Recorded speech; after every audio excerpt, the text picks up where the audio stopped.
7 men in suits, arrested in daylight, on African soil, not in a courtroom, not in exile, but in Ouagadougou, in their luxury hotel rooms during brunch meetings with contracts still warm on the table.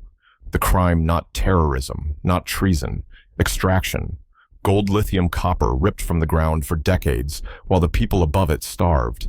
And now the tables have turned. Who ordered it? Who dared? Who stood before the camera and said, "Your empire ends today"? Ibrahim Traoré, not a puppet, not a pawn, but a blacksmith of justice in military boots. If you believe Africa's time to rise is not tomorrow, but today, stay to the end. 7 foreign mining CEOs arrested in Ouagadougou, Le Monde Afrique, March 15, 2025. Social media exploded first, photos leaked. Victor Petrov, Goldmax, Russia. Jean-Claude Dubois, Western Gold, France. Michael Thompson, Pacific Resources, Australia. And 4 others handcuffed, escorted out of the Grand Sahel Hotel, where they had just signed renewal contracts for 20-year mineral rights. Their faces pale, their lawyers stunned, their embassies silent. Within hours, President Ibrahim Traoré appeared on national television. No teleprompter, no notes, just fire. They have plundered our land for 50 years. They leave behind poisoned rivers, hollowed hills, and empty promises. Today, we say enough. Today, we flip the board. Today, justice begins. The broadcast was replayed in every market, school, and street kiosk across Burkina Faso.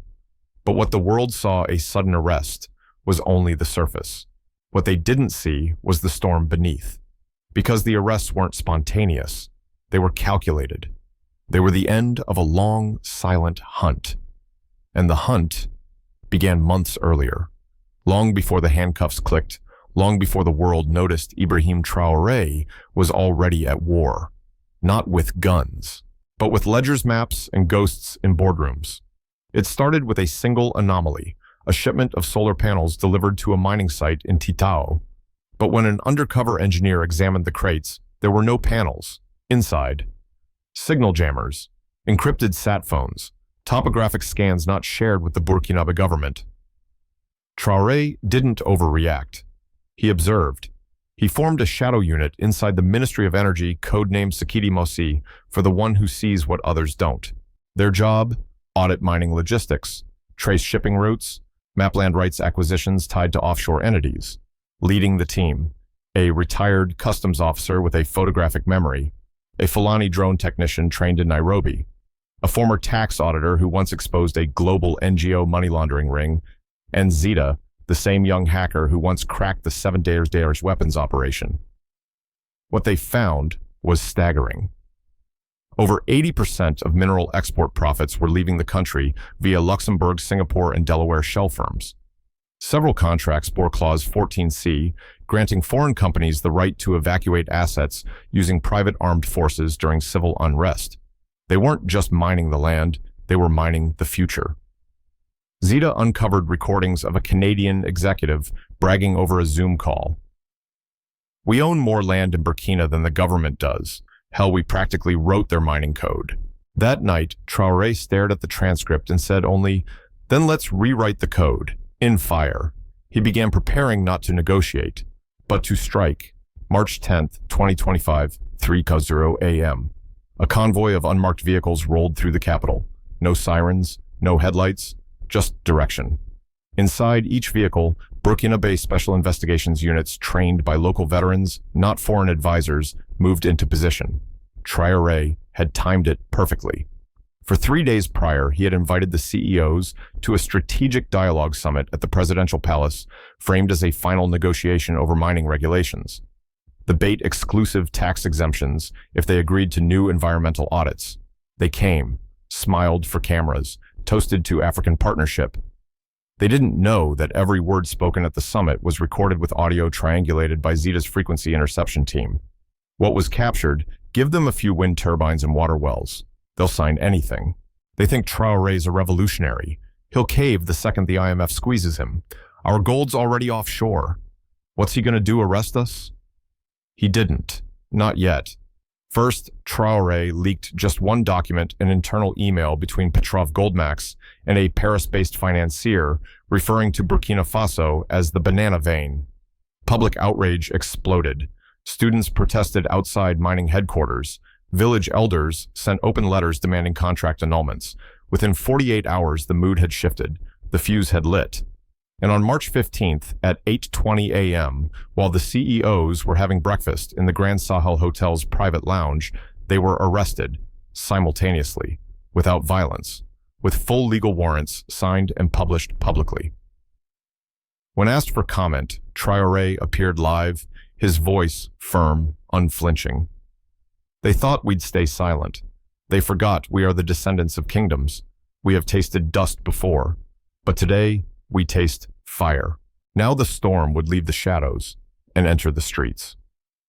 The arrests detonated across the globe like a political earthquake. By noon, Reuters, BBC, and CNN scrambled for statements. Embassies in Ouagadougou entered lockdown.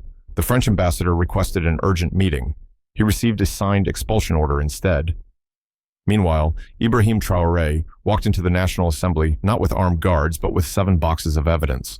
He opened the floor with a declaration broadcast live across the continent. Let the world hear it, not from foreign tongues, but from ours. These men are not guests, they are looters. They came dressed in suits but left footprints in blood. This ends today. And with that, he released the files to every media outlet, school, mosque, church, and internet cafe. Satellite maps showing open-pit mines doubling in size without permits. Drone footage of toxic waste being dumped near water sources. Emails referencing bribes paid in Bitcoin to avoid environmental inspections. Photos of company executives hunting endangered animals near restricted zones. And worst of all, a memo from Dubois Western Gold describing local resistance groups as tribal inconveniences to be neutralized via security partnerships. The streets ignited. In Dedougou, farmers chained themselves to mining gates. In Ouagadougou, women held up vials of polluted water, chanting, "We drink your poison no more." In Bobo Dioulasso, teachers read the tribunal findings aloud in classrooms. Across the nation, billboards were torn down and replaced with murals, Traoré holding a broken chain, eyes lit with fire. Meanwhile, international pressure mounted. The IMF threatened to delay loan disbursements. France issued travel warnings. An emergency meeting was called in Brussels. Traoré's response: he nationalized all mineral sites whose operators had failed 3 consecutive audits and redirected their output toward a new sovereign wealth fund for Burkinabe youth. The foreign empires had drawn the lines. Now Traoré had redrawn the map. With tensions boiling, foreign companies began evacuating staff.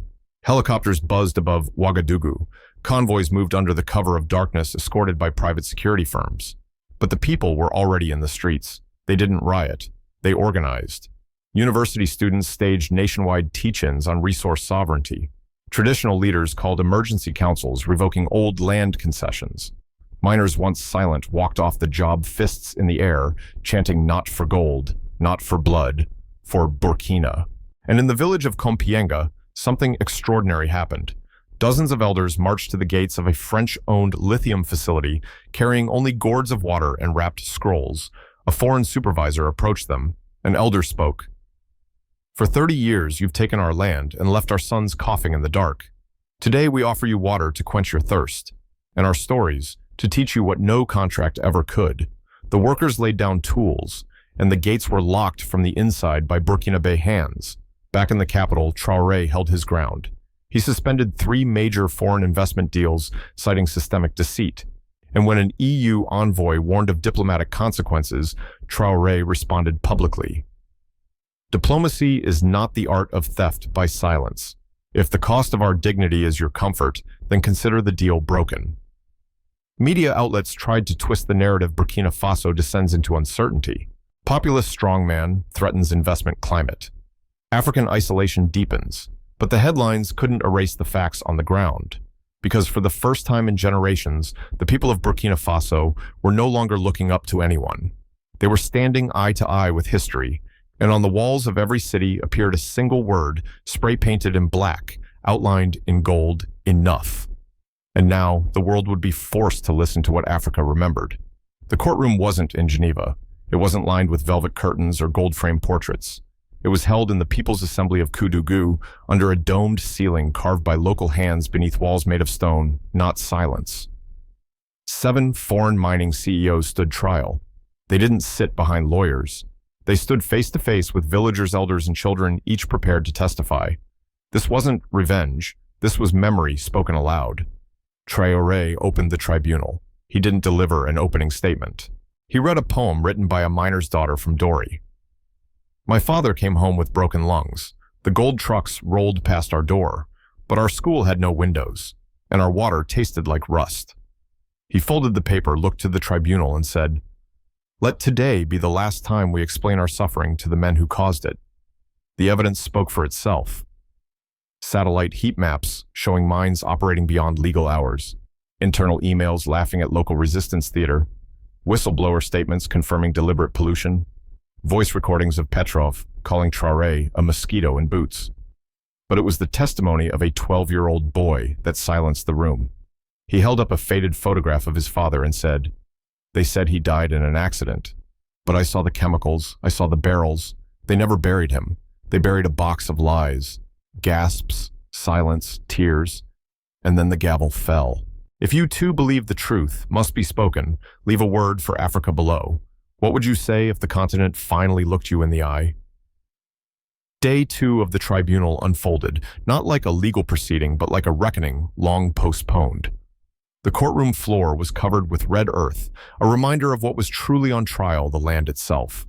This time, Traoré took the stand. No podium, no title, just a man in uniform before his people. He did not defend himself. He defended a generation. They called us unstable because we refused to stay silent. They called us dangerous because we remembered who we were. But they never asked what it felt like to grow up watching your homeland sold by the acre. He paused, then pointed to a display behind him. It showed 3 maps. 1. Pre-colonial resource zones controlled by communities. 2. Post-independence mineral rights transferred to foreign companies. 3. Projected future if current contracts continued. In the 3rd map, 90% of gold, lithium, copper, and manganese deposits were under foreign control until 2075. Traoré looked to the court. They didn't come for our democracy. They came for our minerals.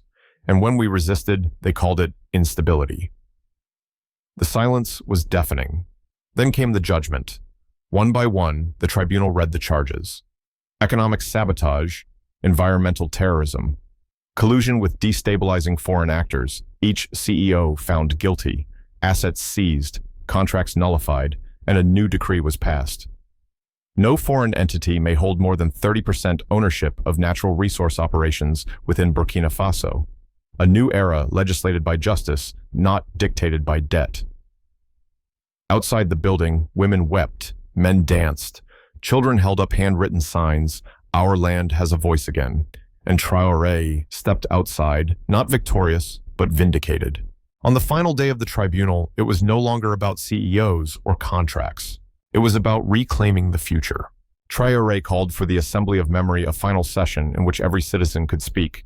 Old men, teenagers, market vendors, school teachers, ex-miners, widows. One by one, they stood. A woman from Gawa with hands cracked from washing ore-tainted laundry. For 20 years, they called it development. But my river turned black. My husband's lungs turned to ash. And my daughter has never seen a classroom. A young man from Jibo. They gave us jobs with helmets, but no masks. They gave us contracts, but not consent. Traoré listened, took notes, and when the final voice faded, he stood, faced the crowd, and declared, "The soil remembers, and now we remember with it." He unveiled the People's Reconstruction Charter, promising 30% of all mining profits to local development councils, annual public audits of resource contracts, a national health fund for families affected by mining pollution, scholarships for the children of former mining laborers. Then came the final line, delivered not with rage, but with power. "We do not ask for reparations. We ask for release. From lies, from leeches, from the myth that we must be small to be safe." That night, across the continent, phones lit up with one message. Burkina Faso has spoken, not in violence, but in verdict. And the final chant from the courthouse steps echoed like thunder. Africa is not a minefield. Africa is a mother. If you also believe truth must be spoken, write your message to Africa in the comments below. Let the world know the soil remembers, and so do we. As the dust of the tribunal began to settle, a whisper crossed borders. South Korea's Minister of Energy, once a silent player in African mining, released a statement that shocked the world. In light of recent revelations, the Republic of Korea suspends all ongoing mining agreements in Burkina Faso pending a transparent Africa-led review process. It was the first time an Asian industrial power publicly sided with Traoré.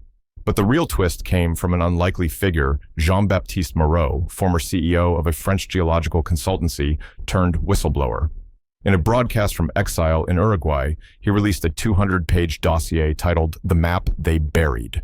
Inside, schematics for underground railways used to smuggle rare earth minerals across borders.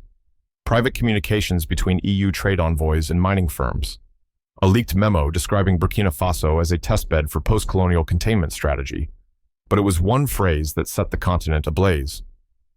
Sovereignty management through economic fatigue. The document proved what Traoré had long said. The suffering wasn't a side effect. It was a system. Within hours, South Africa called for an extraordinary Pan-African summit. Mali and Guinea pledged to rewrite all foreign investment agreements, and in Senegal, students staged sit-ins titled "We Are Not a Test Bed." The empire was cracking, and the hammer was African. Meanwhile, in Burkina Faso, the unexpected became unforgettable. Colonel Jules Sankandé, once presumed dead after an ambush near the Ghanaian border, reappeared not in uniform, but in a long white robe standing beside three men never seen before in public. A former Tuareg commander from northern Niger, a Bambara diplomat from Mali, and an elder from the Mossi Royal Council. Together they announced what Traoré had long prepared for the Sahel's Sovereignty Compact, a binding alliance among nations and ethnic leaders to defend one another from external extraction economically and militarily. It bypassed the African Union. It bypassed ECOWAS, and for the first time it bypassed the West. The compact recognized a shared reserve of lithium and uranium under joint governance, a pan-Sahel infrastructure bank seeded by nationalized mining revenues, a security without dependence pact excluding all foreign military bases. And in the announcement's final line, Colonel Sankandé said, "We buried kingdoms, we buried heroes, but we will not bury our dignity." In Ouagadougou, the crowd watching on public screens wept, not out of sadness, but because for the first time, they saw not isolation, but a continent leaning in. Traoré's gamble had sparked more than justice. It had sparked memory.